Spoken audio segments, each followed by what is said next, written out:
I just love science and I love research. And frankly, one of the things that really bothers me is when we have research that consumers don't understand and sometimes the industry doesn't even understand.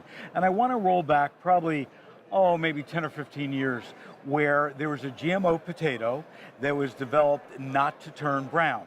Now, no surprise, consumers didn't want to buy that. So let's talk about breeding today. In 2018, are we at the next iteration of GMOs? And with me, I've got Dr. Shelley Jansky, and I've got David Douches, also PhD. And talk to me about breeding. Are we looking at a new iteration of GMOs? Not in the sense that Dave and I are doing our research, at least relative to this inbred hybrid breeding system. So what we're talking about is a new way of breeding potatoes, much like the corn breeding system, where we develop inbred lines and then we cross those together to get high-yielding hybrids. Okay, so it's not going in and taking a trait from one potato and then inserting it into another. Correct, not this method, no. Yeah, so what you're doing is more like what would happen in nature over time, but you're just accelerating it. Right. We think of breeding as evolution that we're controlling. Okay, so what are you controlling? What are you evolving? How are you going to make me a better potato? Well, what we feel is that this new breeding system is analogous to hybrid corn production. And so about 100 years ago, the idea of hybrid corn came about. And with the development of hybrid corn varieties, we've seen the increase in the yield potential of corn varieties in the US and around the world. And what it looks like, and the taste. What's all those? Yes, so with F1 hybrids, what we're doing is trying to simplify the breeding system for the breeders so that we can more efficiently create new varieties that meet the demands of the industry. So explain to me what some of those varieties could look like or you hope would look like. Is it about taste? Is it about color? Is it about size? You know, what's that perfect potato look like for you? Well, the bottom line has to be yield and size and maturity and disease resistance and certainly quality, storage quality. And ultimately, it'd be good if we could start focusing on taste and texture and some of the consumer traits, but we've been so busy focusing on many of the other traits that are more agronomic traits that we haven't really been able to get to a point where we're really focusing on taste and texture and some of those flavor components. So how long does a process like this take? I know that biotechnology could take hundreds of millions of dollars, if not more, and could take 10, 12 years. Give me a framework for what you're doing. Well, so right now it takes about 15 years to take from a cross to a new variety with our conventional breeding. And so with this hybrid system, after we've developed inbred lines, creating F1 hybrids can be a more nimble and quick system to generate the varieties. We can test different hybrid combinations and release them. And then if the varieties need improvements, we can go back and back cross in some traits that will improve them. So we see in essence a faster system.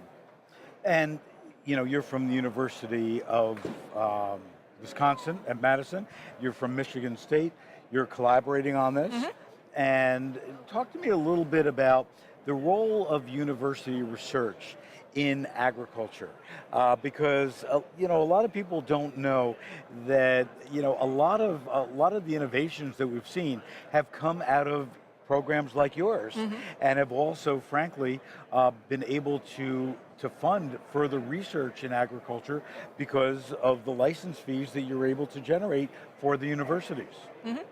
I'm at the University of Wisconsin, but I'm actually a USDA employee, so I work for the federal government. Okay. And the advantage of the government investing, whether it's the state or the federal level, in this type of research is that breeding research is very long term.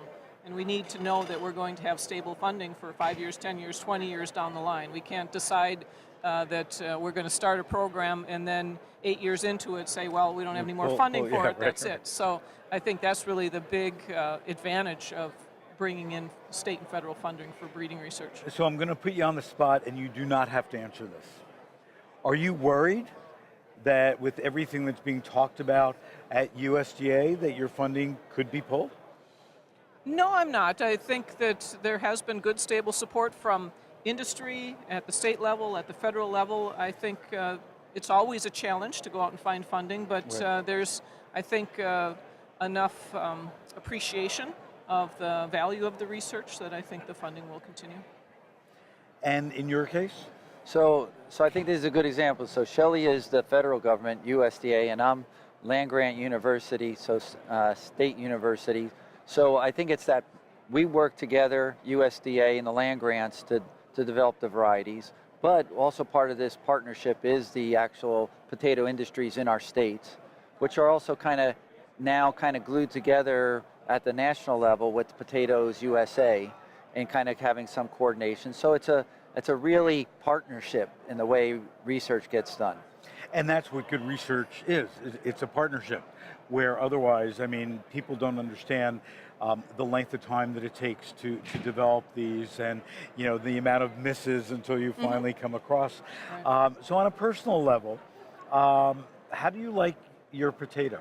Again, you're developing the potatoes of the future, and let's forget about the agronomics of it, but let's talk about the potato itself. As a consumer, what do you think you should be developing? Well, our industry has a very strong emphasis on chip processing, and so our major focus is on varieties that will chip process out of storage, but we also do work on table varieties, and we've focused on some specialty potatoes, and we think that those have a place in the consumer's So if table. I went to your home, in your kitchen, I'd see, a bowl full of specialty potatoes? Yeah, if you came to my house on the holidays, you'd be getting some very colorful potatoes. Oh, that's great. Yeah. And what about you?